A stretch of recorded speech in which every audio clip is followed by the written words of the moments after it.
The South African Red Cross Society, the SARCS, they recently hosted an international flood response delegation out in KZN, where many countries like Qatar have come together to help mitigate an impact of the recent KZN floods. It's been great to see what they've been able to do out there. Now, KZN Provincial Manager for SARCS, Siyabonga Tlhatshwayo, took our team around to see the recent damage that's been caused by the floods.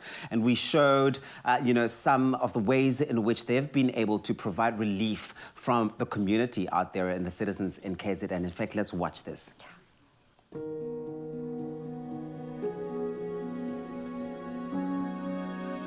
The South African Red Cross Society has not only been here since the beginning of these floods. On 2017 and 2019, there were similar floods that were experienced in the province. The South African Red Cross Society started responding from that time, and when we were experiencing the rains now in 2022, in April, we then immediately thought of these are the areas that are vulnerable to the flooding.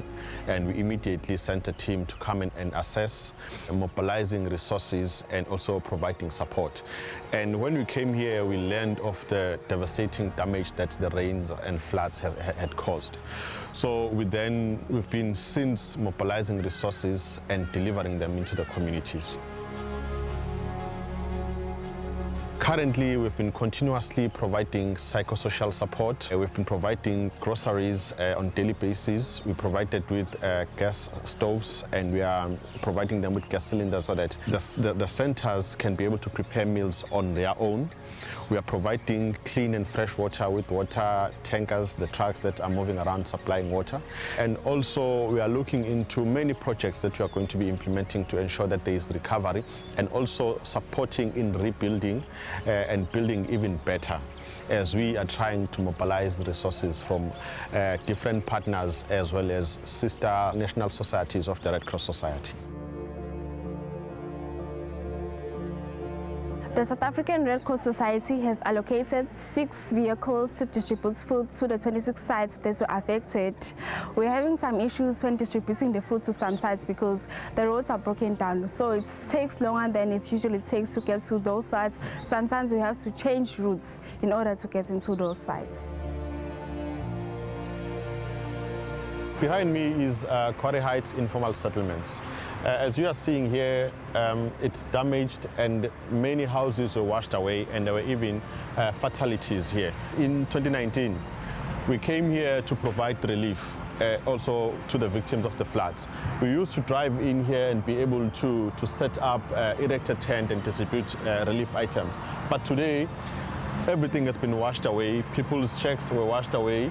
As you can see now, it's quite concerning because we are seeing shacks that are still very close to the river.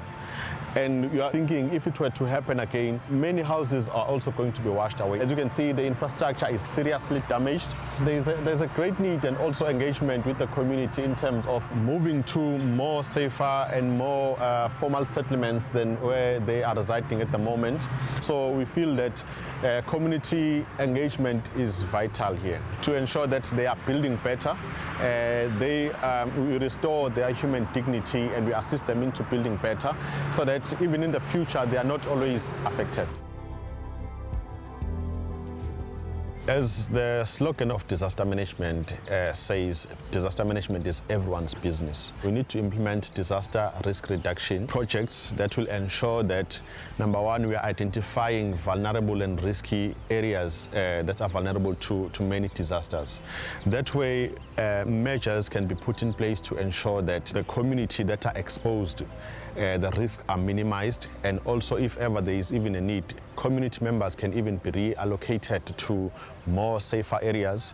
Communities need to be engaged in terms of awareness and also being prepared for disasters so that the impact can be minimized. The plans for now that we are having, it is to ensure that there is rehabilitation as well as recovery into the communities. We need to invest into communities to ensure that they are resilient to disasters as well as their impact. So it calls for even businesses and private sectors to join in to ensuring that we are investing in communities, we are investing in building better, we are investing in educating the communities and raising awarenesses in the community.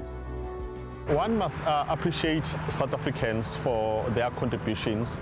So we are encouraging that South Africans can continue donating with in-kinds, with funds, and also other relief items that could be needed by the people. We all have a role to play to ensure that there is recovery as well as rehabilitation for the affected people.